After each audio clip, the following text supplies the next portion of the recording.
हुजूर की 4 बेटियां, हजरत ज़ैनब हुजूर की बड़ी साहिबजादी हैं, उनकी बड़ी बेटी हजरत उमामा बिनते ज़ैनब सही बुखारी में मौजूद है। नबी पाक अपनी नवासी से बड़ा प्यार करते थे।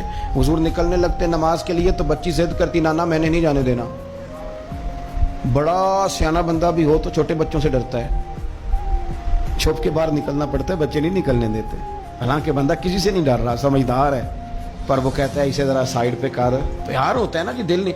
हजरत ज़ैनब कहती हैं कि मेरी बेटी जिद करने लगी, हुजूर नमाज के लिए जा रहे थे, नाना के साथ जाना है। मैंने बच्ची को जबरदस्ती पकड़ा, मैंने कहा बैठ जाओ, हुजूर आप जाएं। बच्ची रोने लगी तो हुजूर वापस आ गए। तू कहता है हुजूर की हमें बाकी नवासियां नहीं मिलते, बुखारी में पढ़े हैं बाकी के भी। नबी पाक वापस आ गए और फरमाया ना ज़ैनब रुला दे रहे मुझे, मैं साथ ही ले जाता हूँ। अब्बा जान आप नमाज पढ़ेंगे बच्ची संभालेंगे? फरमाया दोनों काम ही कर लूंगा।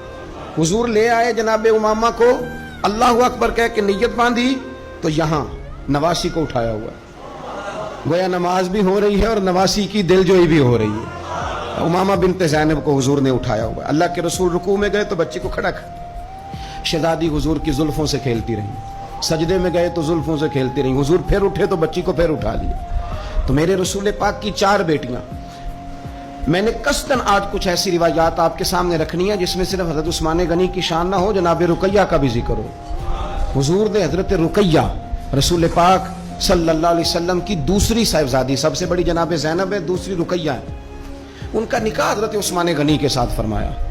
और हजरत अब्दुल्ला बिन हज़म फरमाया करते थे सारे सहाबा ही सोने थे, पर सहाबा में जो सबसे सोने थे वो हजरत उस्मान गनी थे। ऊंचा लंबा कद था, घनी दाढ़ी थी, हुस्न था, जमाल था और शर्मीले थे। हजरत उस्मान गनी हया वाले